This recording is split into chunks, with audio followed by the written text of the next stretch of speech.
இப்போ நம்ம தலைப்ப பார்த்திருப்பீங்க.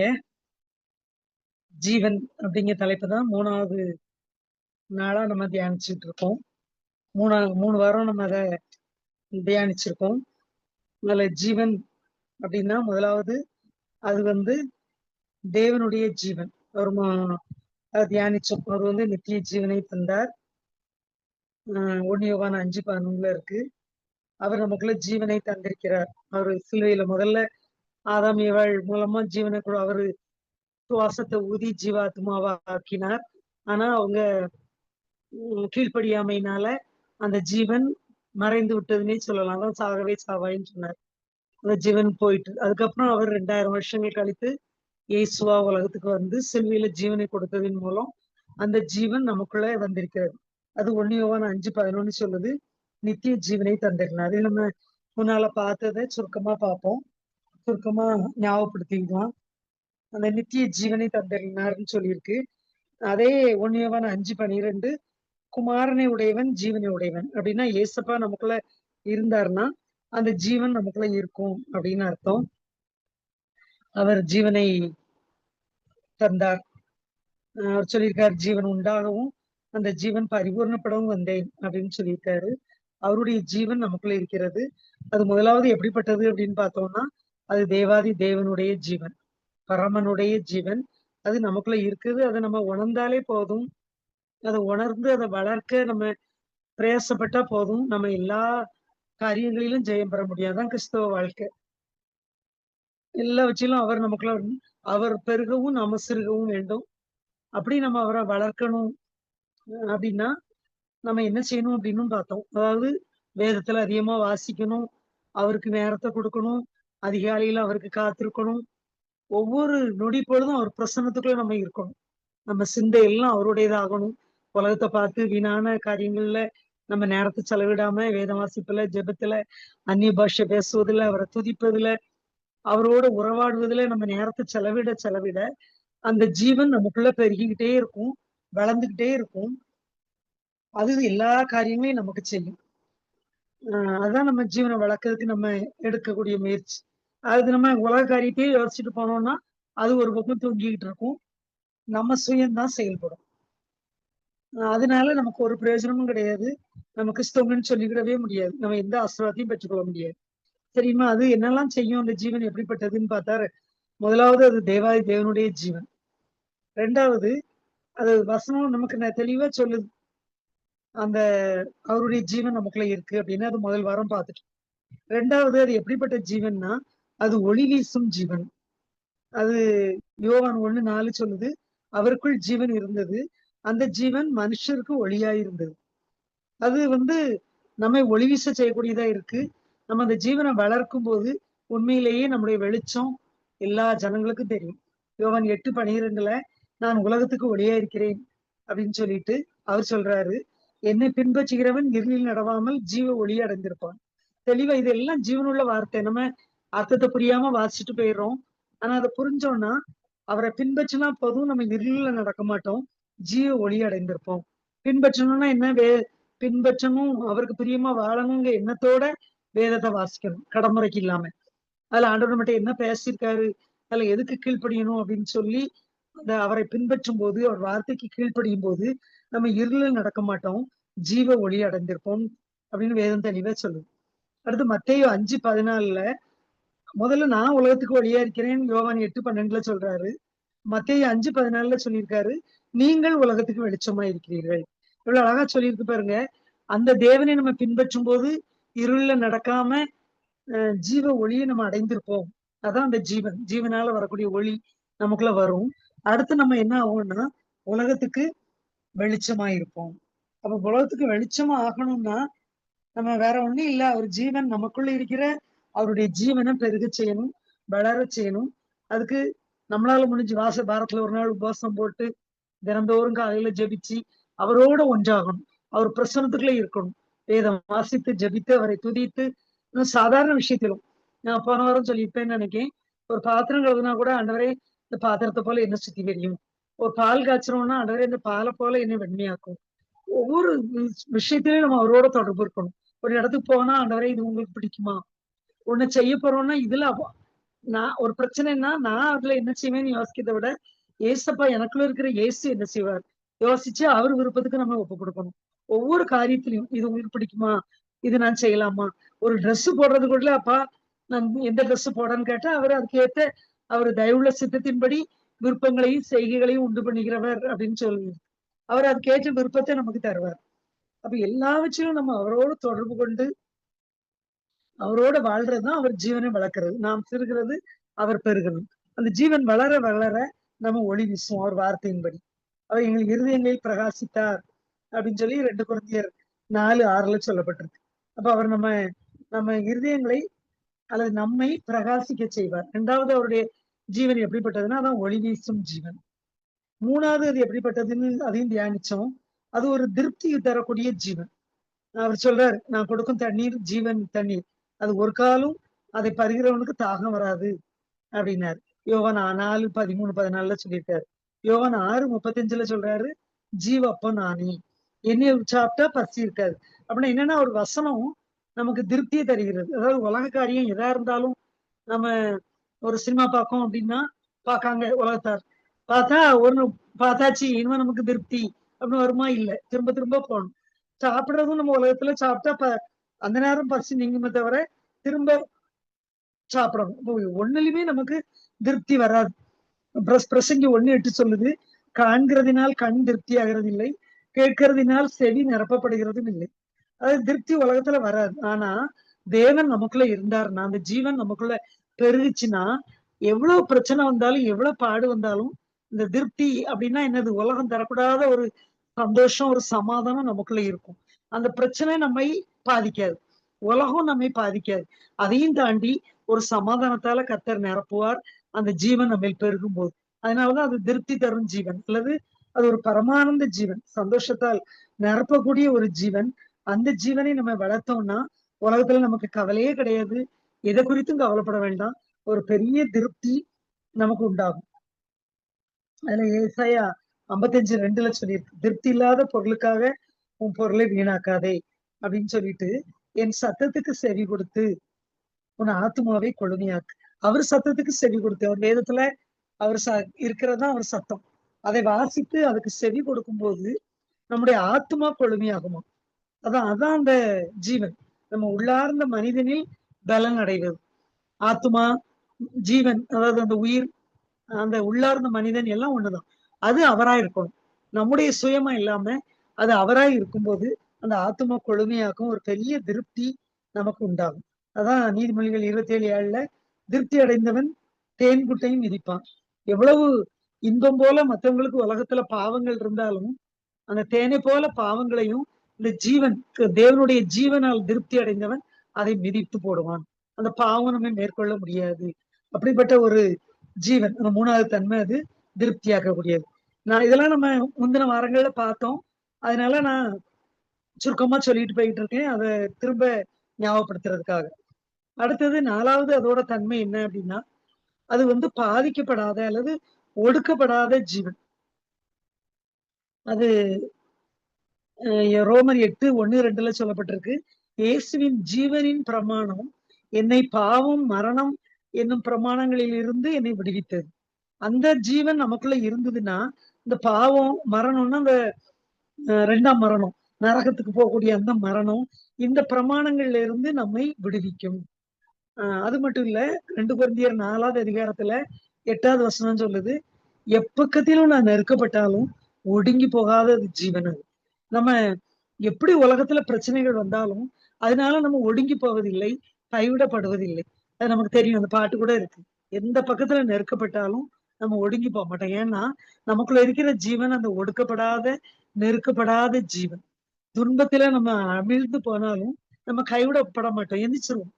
அதான் நீதிமான் எத்தனை தடவை 7 தடவை விழுந்தாலும் எழுந்திருப்பான்னு வேதம் சொல்லுது. அதே போல அந்த மோசஸ் ராஜசேகர் பிரதர் எழுதின பாட்டுல சொல்லியிருப்பாரு, கிறிஸ்தவனை டிஸ்டர்ப் பண்ணாத, அவன் வெட்ட வெட்ட வளருவான், கொட்ட கொட்ட உயருவான். ஆமா, அதான் நம்ம யாரு என்ன பண்ணாலும் நம்மள அழிக்க முடியாது.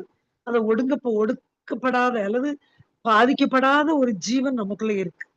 அது நம்மள ஒண்ணுமே செய்ய முடியாது. சும்மா அந்த உலக காரியத்துக்காக எல்லாம் ஐயோ யாரோ என்னமோ சொல்லிட்டு அதுக்கு உட்கார்ந்து கவலைப்பட்டுக்கிட்டு ஐயோ இது இப்படி ஆயிட்டே அது எப்படி ஆயிட்டேன்னு கவலைப்படுறது இல்லை நம்முடைய ஜீவன். அது இல்லை. அது அவர் ஜீவன் நம்மள பெருகும் போது நம்ம சுயம்தான் அப்படி கவலைப்பட வைக்கும். அவர் ஜீவன் நம்ம பெருகும் போது எந்த சூழ்நிலையிலும் நம்ம ஒடுக்கப்படுவதில்லை. அப்படிப்பட்ட ஒரு ஜீவன் அது. அஞ்சாவது அந்த ஜீவனின் தன்மை என்னன்னா, அது ஒரு பரிபூர்ண ஜீவன். அதான் சொல்லியிருக்கு யோவான் 10:10. நான் அவைகளுக்கு ஜீவன் உண்டாகவும் அது பரிபூர்ணப்படவும் வந்தேன். பரிபூர்ணம் அப்படின்னா ஒரு நிறைவு அப்படின்னு சொல்லலாம். அதாவது நம்ம தேவைகள் எல்லாம் சந்திக்கப்படும், நம்ம குறைவுகள் எல்லாம் நீங்கும், அப்படி ஒரு நிறைவு உண்டாகும். அதுக்கும் உண்மையிலேயே நம்ம கஷ்டத்துல இருக்க வேண்டிய அவசியம் இல்லை அந்த ஜீவனை வளர்க்கும் போது. யோவான் 10வது அதிகாரத்துல 9, 10 வசனங்கள்ல சொல்லப்பட்டிருக்கு. அந்த ஜீவன் வந்தவன், சுருக்கமா சொல்றேன், உள்ளும் புறமும் சென்று மேய்ச்சலை கண்டடைவான். அததான் சங்கீதம் 23லயும் சொல்லியிருக்கு.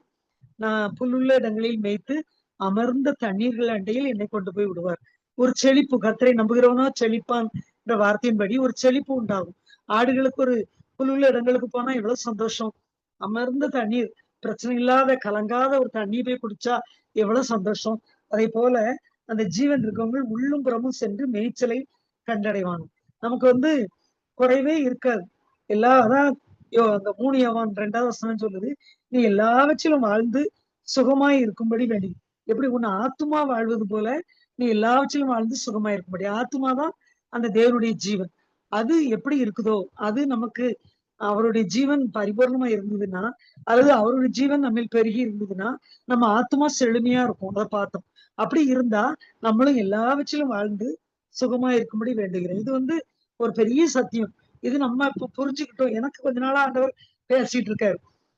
அதனாலதான் நான் உங்களுக்கு சொல்றேன். அதுக்கு முன்னால நான் அது தெரியாம நானும் எத்தனையோ வறுமையில வியாதியில கடந்து வந்திருக்கேன். ஆனா இப்ப ஆண்டவர் உணர்த்துற காரியத்தை உங்களுக்கு சொல்றேன். நம்ம இதை உறுதியா பிடிச்சுக்கிட்டு இந்த ஜீவனை நம்ம வளர்த்தோம்னா நமக்கு ஒரு நாளும் வறுமை கிடையாது, வியாதி கிடையாது, செழிப்பு, குறைவு கிடையாது.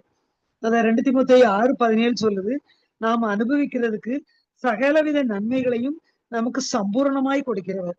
எல்லா நன்மைகளையும் சம்பூர்ணமாய்னா நிறைவாய் கொடுக்கிற தேவன் அவர். அப்ப அவரை நம்ம பெருக செய்தா போதும். இப்படி உலக பிரகாரமா எல்லா ஆசீர்வாதங்களும் கத்த தருவார். அந்த சங்கீதம் 27:13 நானும் ஜீவனுள்ள தேசத்திலே கர்த்தருடைய நன்மையை காண்பேன் அப்படின்னு இருக்கு. ஆமா, நம்ம நன்மையை காண வைப்பதான் தேவனுக்கு பிரியம். இஸ்ரவேலை ஆசீர்வதிப்பதே கர்த்தருக்கு பிரியம்னு சொல்லப்பட்டிருக்கு. ஆனா நம்ம அவருடைய ஜீவனை நமக்குள்ள பெருக செய்யாம, அவருக்கு காத்திருக்காம, அவரோடு உறவாடாம, அவர் பிரசன்னத்தால நம்ம நிரம்பாம உலக காரியத்தை பார்த்துக்கிட்டு இருக்கிறதுனாலதான் அந்த ஆசீர்வாதங்களை நம்ம பெற்றுக்கொள்ள முடியல. எபேசியர் 3:20 சொல்லியிருக்கு, நாம் வேண்டிக் கொள்கிறதற்கும் நினைக்கிறதற்கும் மிகவும் அதிகமாய் கிரியை செய்கிற வல்லமை. அந்த வல்லமை எதுனா அந்த ஜீவன் தான். நம்ம நினைக்கிறதுக்கும் ஜெபம் பண்றதுக்கும் அதிகமா கிரியை செய்வார். அந்த வல்லமை அந்த ஜீவனை நம்ம வளர்க்கும் போது இப்படி இது 5வது தன்மை. அந்த ஜீவனுடைய ஒரு பரிபூர்ணம் அடைய செய்கிற அல்லது செழிப்பை அடைய செய்கிற ஜீவன் அது. முதல்ல நித்திய ஜீவன் சொல்லிட்டோம், அது பரலோகத்துக்கு கூட்டு போகும். அந்த ஜீவனை நம்ம பெருக செய்யும் போது உலகத்திலயும் இவ்வளவு ஆசீர்வாதம் கிடைக்கி, அதுக்கு மேல பரலோக நித்திய ஜீவனாய் நிரந்தரமான ஜீவனாய் இது நமக்குள்ள இருந்து பரலோகத்துக்கும் நம்மை கொண்டு செல்லும். அந்த ஜீவனை நம்ம வளர்க்கும் போது இந்த 5 நம்ம ஏற்கனவே 2 வாரங்கள்ல பார்த்தோம். இன்னைக்கு 6வது அதனுடைய தன்மையை நம்ம பார்க்கலாம். ரோமர் 5வது அதிகாரம் 17வது வசனத்தை பார்த்தோம்னா, ரோமர் 5வது அதிகாரம் 17 சொல்லப்பட்டிருக்கு, அல்லாமலும் ஒருவனுடைய மீறுதலினாலே அந்த ஒருவன் மூலமாய் மரணம் ஆண்டு கொண்டிருக்க கிருபையின் பரிபூர்ணத்தையும் நீதியாகிய ஈவின் பரிபூர்ணத்தையும் பெறுகிறவர்கள். அதுக்கப்புறம் என்ன போட்டிருக்கு பாருங்க, இயேசு கிறிஸ்து என்னும் ஒருவராலே ஜீவனை அடைந்து ஆளுவார்கள் என்பது அதிக நிச்சயமாமே. முதல்ல ஆதாமுக்கே ஆண்டவர் சொல்றாரு, உலகத்தை எல்லாத்தையும் நீங்க ஆண்டு கொள்ளுங்கள். அதுக்கப்புறம் இயேசுவால மூலமா நமக்கு ஜீவன் கிடைச்சிருக்கு. அந்த அந்த வசனம் கடைசி பகுதி அதான் சொல்லுது, இயேசு கிறிஸ்து என்னும் ஒருவராலே ஜீவனை அடைந்து ஆழ்வார்கள் என்பது அதிக நிச்சயமாமே. அந்த ஜீவனை நம்ம பெற்றுக்கொண்டோம்னா, அல்லது நமக்கு இருக்கு ஒரு வாரமா நம்ம எப்போ ஆண்டவரை ஏற்றுக்கொண்டோமோ அப்போதே அவருடைய ஜீவன் நமக்குள்ள வந்துச்சு. அதை நம்ம வளர்க்கணும். அப்படி நம்ம வளர்த்தோம்னா ஜீவனை அடைந்து ஆழ்வார்கள் என்பது அதிக நிச்சயமாம். அதாவது ஒரு ஆளுகையை ஆண்டவர் தருகிறார். அததான் அந்த பாராளும் ஜீவன் அப்படின்னு இந்த ஜீவனோட தன்மையை பார்க்கும். அது உலகத்தையே ஆளக்கூடிய ஜீவன். அது என்னன்னா, ஆள்றது என்னன்னா நாங்களா உலகத்தையா, அது எப்படி அப்படின்னு நம்ம நினைக்கலாம். உண்மையிலேயே நிறைய விஷயங்கள் மேல நமக்கு ஒரு ஆளுகைய அந்த ஜீவன் தருது. அதை நம்ம உண்மையா கடைபிடிக்கும் போது அது கிடைக்கும். ரோமர் 6:14 வசனம் சொல்லுது, நீங்கள் கிருபைக்கு கீழ்ப்பட்டிருக்கிறபடியால் பிரமாணத்துக்கு கீழ்ப்படியாமல் கிருபைக்கு கீழ்ப்பட்டிருக்கிறபடியால் பாவம் உங்களை மேற்கொள்ள மாட்டாது. ஆமா, பாவத்து மேல நமக்கு ஆளுகை கிடையாது. நாம் பாவத்தை ஆளுகை செய்வோம். பாவம் நம்மை நெருங்க முடியாது. எப்போ இந்த ஜீவன் பெருகும் போது பாவத்தின் மேல நமக்கு ஒரு ஆளுகைய கர்த்தர் தருகிறார். ஒரு பெரிய ஆளுகை நமக்கு உண்டாகும். அத போல லூக்கா 10:19 வசனம் சொன்னது,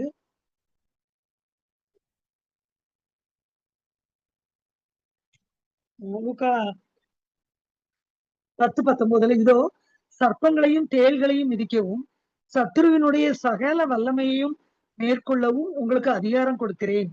ஒன்றும் உங்களை சேதப்படுத்த மாட்டாது.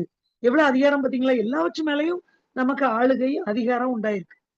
சர்ப்பங்கள் தேள்களை விதிக்க, சத்துருவனுடைய எல்லா வல்லமையையும் மேற்கொள்ள. சர்ப்பங்கள் தேள்களுக்கு அதுக்காக வேணும்னு போய் மிதிச்சோம்னா அது கடிச்சிரும். அதுல ஆண்டவர் தலையிட மாட்டாரு. ஏன்னா என்னை பரீட்சை பராதிப்பாயாகன்னு சொல்லப்பட்டிருக்கு. ஏன்னா இதுக்கு குறித்து நமக்கு வேதத்துல ஒரு சம்பவம் தெரியும். அப்போஸ்தலர் 28வது அதிகாரத்துல நினைக்கிறேன், பவுல் ஒரு தீவுல போய் இருக்கும்போது ஒரு பாம்பு கடிச்சிரும். அது ரொம்ப விஷமுள்ள பாம்பு. உடனே பக்கத்துல உள்ள மனுஷங்கள்லாம் ஐயோ இவன் கடலுக்கு அந்த புயலுக்கு தப்பி வந்த பிறகும் இவனை பாம்பு விடல, இப்ப செத்துருவான் அப்படின்னு நினைச்சிட்டு அப்ப இவன் ரொம்ப மோசமானவன் அப்படின்னு பேசுவாங்க. ஆனா அந்த பாம்பை உதவி போட்டுட்டு அவன் பாட்டு உட்கார்ந்துருப்பான். அவன்கிட்ட ஒரு தீங்கு இல்லாத கண்டு அவன் தான் தேவன் நினைச்சு கும்பிட ஆரம்பிச்சிருவாங்க. அதை நம்ம வாசிக்கிறோம். பாருங்க, அப்படி நம்மள சர்ப்பமோ ஏதோ தீண்டினா கூட அவருடைய ஜீவன் நம்மள பெருகி இருக்கும்போது அது நம்மை சேதப்படுத்தாது. சாவுக்கு இன்னொரு இடத்துல சொல்லியிருக்கு, மார்க் 16வது அதிகாரத்துல, சாவுக்கு எதுவான யாதொன்றே குடித்தாலும் அது உங்களை சேதப்படுத்தாது. தெரியாம விஷத்தை குடிச்சிட்டோம்னு வைங்க, யாரோ விஷத்தை கொண்டு வச்சிருக்காங்க நமக்கு, அதை குடிச்சா கூட நம்ம வேணும்னு குடிக்க கூடாது. அதை தெரியாம குடிச்சிட்டா கூட அது நம்மை சேதப்படுத்தாது. அது மேல நமக்கு ஒரு ஆளுகை. அது மட்டும் இல்ல, அந்த வசனம் சொல்லுது, சத்துருவினுடைய சகல வல்லமையையும், அது செய்வனையா இருக்கட்டும், வெள்ளி சுனியமா இருக்கட்டும், அது பிசாசு செய்கிற எந்த தந்திரமா இருக்கட்டும், எல்லா வல்லமையையும் மேற்கொள்ள உங்களுக்கு அதிகாரம் கொடுக்கிறேன். எவ்வளவு பெரிய அதிகாரம் பாத்தீங்களா? அது ஒன்றும் உங்களை சேதப்படுத்த மாட்டாது. எல்லாவற்றின் மேலும் நமக்கு ஒரு ஆளுகையை ஆண்டவர் தருகிறார். எப்போ அவருடைய ஜீவனை நம்ம பெருக செய்து அவர் பெருகவும் நம்ம சிறுகவும் இருக்க ஒப்பு கொடுக்கும் போது அவ்வளவு பெரிய ஆளுகை நமக்கு உண்டாகிறது. தானியலை குறித்து நமக்கு தெரியும், அவன் அடிமையா போனவர் தான். ஆனா அந்த இடத்துலயும் போய் பாருங்க, ஜெபம் பண்ணக்கூடாது, ஜெபம் பண்ணா சிங்கக்கட்டில போட்டுருவோம் அப்படின்னு சொல்லி ராஜா உத்தரவு வந்ததுக்கு அப்புறமும் அவன் 3 வேளையும் வழக்கம் போல ஜெபிப்பதை விடவே இல்லை. உட்கார்ந்து ஜெபித்தான். ஆனா நம்ம என்ன செய்யறோம்? நமக்கு இன்னைக்கு ஜெபிக்க கூடாதுன்னு யாரும் சட்டம் போடல, எந்த தடையும் இல்லை. நம்ம எவ்வளவு நேரம் ஜெபிக்கோம், எவ்வளவு நேரம் ஆண்டவரோட உறவாடுறோம். அந்த தானியல் என்ன செய்தான் பாருங்க, அப்படி ஜெபித்ததுனால அந்த தானியல் 1:10 சொல்லப்பட்டிருக்கு, மத்த 1:20 கூட இருந்த எல்லாரும் விட 10 மடங்கு ஞானத்துல ஞானம் அதிகம் பெற்றிருந்தார் அப்படின்னு சொல்லப்பட்டிருக்கு. ஆனா மத்தவங்களை விட நம்ம ஆண்டவருக்குள்ள வளரும் போது நம்ம ஞானத்துல சிறந்திருப்போம். அதே தானியல் 5:11 சொல்லியிருக்கு. அவனை குறித்து சொல்றாங்க, அவனுக்குள் பரிசுத்த தேவனுடைய ஆவி இருக்கிறது, அதனால வெளிச்சம், விவேகம், தேவர்களின் ஞானத்துக்கொத்த ஞானமும் அவனிடம் காணப்பட்டது. படிப்புனால வர்ற ஞானம் இல்லை இது. படிக்காம போனா கூட அவருடைய ஜீவன் நம்மை பெருகும் போது, அவரோடு நம்ம அதிகமா நெருக்கமா உறவாடிக்கிட்டு இருக்கும்போது ஒரு வெளிச்சம் நம்மகிட்ட உண்டாகுது, ஒரு விவேகம் உண்டாகுது. தேவர்களின் ஞானத்துக்கொத்த ஞானம் தானியேல்ட்ட இருந்தது. அதே போல நமக்கும் அந்த ஞானம் உண்டாகும். ஒரு பெரிய ஆளுகையை கர்த்தர் கொடுக்கிறார். ஒரு வியாதியும் நம்மை அணுக முடியாது. வியாதி எல்லாம், அதாவது அந்த உபாகமம் 34:7 சொல்லப்பட்டிருக்கு பாருங்க. உபாகமம் 34:7 மோசே மரிக்கிற போது 120 வயதா இருந்தான். அவன் கண் இருளடையவும் இல்லை, அவன் பலன் குறையவும் இல்லை. 120 வயசு உயிரோட இருக்கான். மரிக்கும் வரைக்கும் அவன் கண் இருளடையவும் இல்லை, அவன் பலன் குறையவும் இல்லை. அதான். அதாவது நம்ம வயதானா அந்த பலவீனங்கள்லாம் வரும். ஆனா, அதை விட அந்த உள்ளார்ந்த மனுஷன் பலன் கொள்ளும்போது, அந்த பலவீனம் கூட அணுகல. கண் க வ 40 வயசுலயே கண்ணு தெரிய மாட்டாக்க எல்லாரும் கண்ணாடி போட வேண்டியிருக்கு. ஆனா மோசேக்கு பாருங்க, 120 வயசு வரைக்கும் கண் இருளடையவும் இல்லை. அவன் பலன் குறையவும் இல்லை. நமக்கு எவ்வளவு பலன் குறைஞ்சு போகுது. இதுக்கெல்லாம் காரணம் நம்மளோட அறியாமை தான். அவருடைய ஜீவன் நமக்குள்ள இருக்கத நம்ம பயன்படுத்தல. அத வளர்க்கல. அதனாலதான் நம்முடைய நமக்கு இந்த பலவீனம்லாம் வருது. அதே மாரி யோசுவா 14:11 காலேப்பை குறித்து சொல்லியிருக்கு. அதுக்கு முந்தின வசனத்துல சொல்லியிருக்கு. அ அதாவது 7வது வசனத்துல காலேப் சொல்றார். எனக்கு 40 வயதா இருந்தது. மோசே என்னை அனுப்பும்போது. 10வது வசனத்துல இன்றைக்கு 85 வயது உள்ளவன் அப்படின்னு சொல்லிட்டு, மோசே என்னை அனுப்புகிற நாளில் எனக்கு இருந்த அந்த பலன் இந்நாள் வரைக்கும் எனக்கு இருக்கிறது. யுத்தத்துக்கு போக்குவரத்துமா இருக்கிறதற்கு அப்போது எனக்கு இருந்த பலன் இப்போது எனக்கு இருக்கிறது. பாத்தீங்களா? அப்ப ஆண்டவருடைய பிரசன்னத்துக்குள்ள மோசே எப்போதும் ஆண்டவர் பிரசன்னத்துக்குள்ள இருந்தார். அது நமக்கு தெரியும். காலேப்பு ஆண்டவருக்கு பிரியமானதை செய்தார். அந்த தேவ பிரசன்னத்துக்குள்ள இருக்கிறவங்களுக்கு எவ்வளவு வயதானாலும் அவங்களுடைய பலன் குறையாது, கண் இருளடையாது. அப்ப சரீரத்துல உள்ள வியாதிகளும் அவங்கள ஒண்ணும் செய்ய முடியாது. நாம அந்த ஜீவனை நம்மில் பெருக செய்யும்போது சரீரத்துல ஒரு நல்ல மாற்றம் உண்டாகும், பலன் உண்டாகும். அத 2 கொரிந்தியர் 4:16ல சொல்லியிருக்கு. அ ஒரு நிமிஷம். 2 கொரிந்தியர் 4:16 ஆனபடியினாலே நாங்கள் சோர்ந்து போகிறதில்லை. எங்கள் புறம்பான மனுஷனானது அழிந்தும், உள்ளான மனுஷனானது நாளுக்கு நாள் புதிதாக்கப்படுகிறது. அதுதான் இந்த ஆசீர்வாதம். நாளுக்கு நாள் நம்ம உள்ளார்ந்த மனிதன் புதிதாக்கப்பட்டு கொண்டே இருக்கணும். அவருடைய ஜீவன் நம்மில் பெருகிக் கொண்டே இருக்கணும். அப்படி இருக்கும்போது, அந்த வயதானா கூட அப்படின்னு அர்த்தம். நம்ம அந்த புறம்பான மனுஷங்கள்ல உள்ள பலவீனம் நம்மை ஒன்றும் செய்ய முடியாது. அது மறைந்து விடும். இந்த சரீரத்துல பலன் உண்டாகும். நம்ம செழிப்பு உண்டாகும் வாழ்க்கையில. மூளையில ஒரு தெளிவு உண்டாகும். ஞானம் உண்டாகும். தான் பார்த்தோம். இங்க தானியேலுக்கு அவ்வளவு ஞானம் உண்டாகும். அதேபோல ஒரு நெறைய ஊழியக்காரங்கள்லாம் பார்த்தா, ஒரு காலத்துல ஏழையா இருந்திருப்பாங்க. ஆனா ஆண்டவருக்குள்ள அவங்க காத்திருக்கும்போது, பெருகும்போது, அது ஒரு செழிப்பை உண்டாக்குது. எத்தனையோ பேர் நம்ம உதாரணம் சொல்லலாம். ஒரு செழிப்பை அது உண்டாக்குது. அப்ப ஐஸ்வர்யம் உண்டாகுது, பலன் சரீரத்துல உண்டாகுது.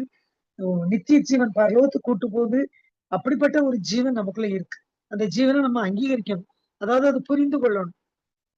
அப்படி நம்ம புரிந்து கொண்டு அத வளர்க்கும்போது, அதுக்கு முக்கியத்துவம் குடுக்கும்போது, அதாவது வேதம் சொல்லுது, "என்னை கனப்படுத்துகிறவனை நான் கனப்படுத்துவேன். என்னை கனவீனப்படுத்துகிறவரை இவர்களே நான் கனவீனப்படுத்துவேங்கிறார்."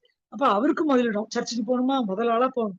அதுல லேட் ஆக்கிட்டு, அவர அலட்சியம் பண்ணிட்டு இல்லாம, ஜெப வேலையா முதல் கு முதல் நேரத்த ஆண்டவருக்கு குடுக்கணும். போய் உற்சாகமா உட்காரணும். நாள் பூரா அவரோட உறவாடிக்கிட்டு இருக்கணும். நம்ம சிந்தை எல்லாம் அவர குறித்தே இருக்கணும்.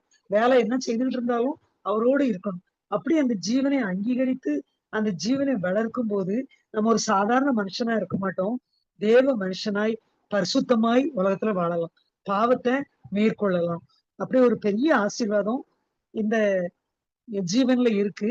அதனால அது எல்லாவற்றையும் அந்த ஜீவன் மேற்கொள்ளும். நம் மூலமாக மேற்கொள்ளும். நமக்குள்ள இருக்கிற அந்த ஜீவன் நம் மூலமா எல்லாவற்றையும் மேற்கொள்ள செய்யும். அடுத்து 7வது ஒரு அ தன்மை. அதோட தன்மை என்ன அப்டின்னா, இதுவரை நம்முடைய ஆசீர்வாதத்த பார்த்தோம். இது என்னன்னா, மற்றவர்களுக்கு ஆசீர்வாதமாய் நம்மை மாற்றும். அந்த யோவான் 7:37ல சொல்லப்பட்டிருக்கு.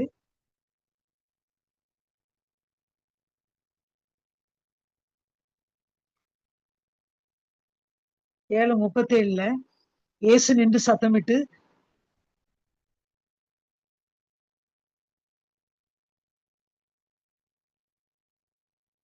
"என்னை விசுவாசிக்கிறவனிடத்தில் இருந்து ஜீவ தண்ணீர் உள்ள" அந்த வேத வாக்கியம் சொல்கிறபடி என்னிடத்தில் 38 யோவான் 7:38 சொல்லியிருக்கு.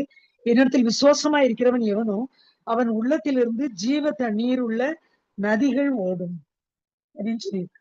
அப்ப பாருங்க நமக்கு அந்த ஜீவன பெருகச் செய்யும்போது, நம்மிடத்திலிருந்து ஜீவ நதி பாய்ந்து வரும். இதையே இன்னொரு இடத்துலயும் நம்ம வாசிக்கலாம். நீதிமொழிகள்ல எல்லா காவலோடும் நீதிமொழிகள் 4:23 எல்லா காவலோடும் இருதயத்தை காத்துக்கொள், அதனிடத்து நின்று ஜீவ ஊற்று புறப்படும். அந்த இருதயத்தை காத்துக்கொள்ளும் போது அதுக்கு முன்னால ஒரு சின்ன இதை வாசிச்சுக்கிடுவோம். மார்க் 7:20 சொல்லப்பட்டிருக்கு, மனுஷனுக்குள்ள இருந்து புறப்படுகிறதே மனுஷனை தீட்டுப்படுத்தும். எப்படி எனில் மனுஷனுடைய இருதயத்துக்குள்ள இருந்து, வேதத்துல இன்னொரு இடத்துல இருதயமே எல்லாவற்றையும் பார்க்கலும் திருக்குள்ளது அப்படின்னு எழுதியிருக்கு. இருதயத்தை பத்தி நிறைய எழுதியிருக்கு. இந்த இடத்துல பாருங்க, மனுஷனுடைய இருதயத்துக்குள்ள இருந்து பொல்லாத சிந்தனைகளும், விபச்சாரங்களும், வேச்சித்தனங்களும், கொலை பாதகங்களும், களவுகள், பொருளாசைகள், துஷ்டத்தனங்கள், கபடு, காம விகாரம், வன்கள், தூஷணம், பெருமை, மதிகேடு எல்லாம் புறப்பட்டு வரும். இவைகள் அவனை தீட்டுப்படுத்தும்னு சொல்லப்பட்டிருக்கு. ஆனா அவருடைய ஜீவன் நம்ம பெருகும் போது, அல்லது அவருடைய வசனங்கள் நம்ம இருதயத்துக்குள்ள நிலைத்திருக்கும் போது, சொல்லுது வேதம், இந்த உன் இருதயம் என் வார்த்தைகளை காத்துக்கொள்ள கடவுது நீதிமொழிகளை சொல்லியிருக்கு. உன் இருதயம் கட்டளைகளை காக்க கடவுது நிறைய சொல்லப்பட்டிருக்கு. அப்படி நம்ம இருதயம் அவருடைய வார்த்தைகளால, அவரால, அவருடைய வசனங்களால நிரப்பப்படும் போது, இந்த சொல்லப்பட்டுள்ள இந்த தீட்டுப்படுத்தக்கூடிய காரியங்கள் நம்ம இதயத்திலிருந்து புறப்படாது. அந்த நீதிமொழிகள் 4:23 சொல்லப்பட்டபடி எல்லா காவலோடும் இருதயத்தை காத்துக்கொள், அதனிடத்து நின்று ஜீவ ஊற்று புறப்படும். அந்த ஜீவ நதி நம்முடைய இருதயத்திலிருந்து பாய்ந்து வரும். அது அநேகரை நீதிக்கு உட்படுத்தக்கூடியதா இருக்கும், அநேகரை ஆறுதல் படுத்தக்கூடியதா இருக்கும். அந்த ஜீவன் நம்ம இருதயம் சுத்திகரிக்கப்படும் போது, அவருடைய வார்த்தைகளால் நிரம்பும் போது ஜீவ ஊற்று புறப்பட்டு வரும். எசேக்கியேல் 47 அதிகாரத்துல சொல்லப்பட்டிருக்கு, 9 சம்பவிப்பது என்னவென்றால், இந்த நதி போகும் இடமெங்கும் சஞ்சரிக்கும் ஜீவ பிராணிகள் யாவும் பிழைக்கும். இந்த ஜீவ நதி, இந்த நதி போகும் இடமெங்கும் உள்ள யாவும் ஆரோக்கியப்பட்டு பிழைக்கும். அப்படிப்பட்ட ஜீவ நதி நம்முடைய உள்ளத்திலிருந்து புறப்பட்டு செல்லும், நம்முடைய வாயு மூலமா புறப்பட்டு செல்லும். நம்மை பார்க்கிறவர்கள் எல்லாம் ரட்சிக்கப்படுவார்கள், தேற்றப்படுவார்கள், ஆறுதல் அடைவார்கள், சுகம் அடைவார்கள். அதான் ஆரோக்கியப்பட்டு பிழைக்கும் சொல்லப்பட்டிருக்கு. அப்படி பாய்ந்தோடும் ஜீவன், அந்த 7வது அதனுடைய தன்மை, இந்த ஜீவனுடைய தன்மை. அப்படிப்பட்ட ஒரு ஜீவன் நமக்குள்ள இருக்கு. இது ஒரு சாதாரண வார்த்தை இல்லை. இதை நம்ம உணர்ந்து அவருடைய ஜீவன் நமக்குள்ள இருப்பதை உணர்ந்தாலே ஒரு பெரிய பாக்கியம். அவர் நமக்குள்ள இருக்கிறார், அவர் நம்மோடு இருக்கிறார். அதுக்கு எவ்வளவோ வசனங்கள் வேதத்துல சொல்லப்பட்டிருக்கு. அப்ப அதை உணர்ந்து அந்த ஜீவனுக்கு நம்ம முக்கியத்துவம் கொடுத்து, லாஸ்டா ஒரு வசனம் சொல்லுது, அந்த உடனே ஞாபகப்படுத்திடுறேன். 2 நாளாகமும் 15:2 அதோட பின்பகுதி என்னன்னா, நீங்கள் கர்த்தரோடு இருந்தால் அவர் உங்களோடு இருப்பார், நீங்கள் அவரை தேடினால் அவர் உங்களுக்கு வெளிப்படுவார், நீங்கள் அவரை விட்டீர்களே ஆகில் அவர் உங்களை விட்டு விடுவார். அதான் உண்மை. நம்ம அவரோட இருக்கும்போது அவர் நம்மோடு இருப்பார். அவர் நம்மோடு இருப்பதை நம்ம காப்பாற்றணும், விட்டுறக்கூடாது. நம்ம அவரை தேடும் போது இன்னும் அவர் வெளிப்படுவார், உள்ள இருக்கிறவர். அதான் நம்ம இவ்வளவு நாள் தியானிச்சோம். அந்த ஜீவன் வெளிப்படும். நம்ம தியானிக்கு தேட தேட அவரை முக்கியப்படுத்த அந்த ஜீவன் வெளிப்படும். அவரை நீங்க தேடினால் அவர் வெளிப்படுவார், நீங்கள் அவரை விட்டீர்களே ஆகில் அவர் உங்களை விட்டு விடுவார். இப்ப நம்ம இன்னைக்கு என்ன செய்ய போறோம்? நம்ம தீர்மானம் பண்ணுவோம். ஏதோ நம்ம கிறிஸ்தவங்கன்னு சொல்லிட்டு வேதத்தை தூக்கிக்கிட்டு சர்ச்சைக்கு போயிட்டு வந்தா மட்டும் போதாது. அதுக்கு மேல கர்த்தர் தந்த ஒரு பெரிய பாக்கியம், பெரிய சலாக்கியம் நமக்கு இருக்கு. எவ்வளவோ அதிகாரங்களை தந்திருக்கிறார், ஒளி வீசக்கூடிய கிருபையை தந்திருக்காரு. அந்த நம்ம தியானிச்சோம், அவர் தேவாதி தேவனுடைய ஜீவன் நமக்குள்ள இருக்கிறது.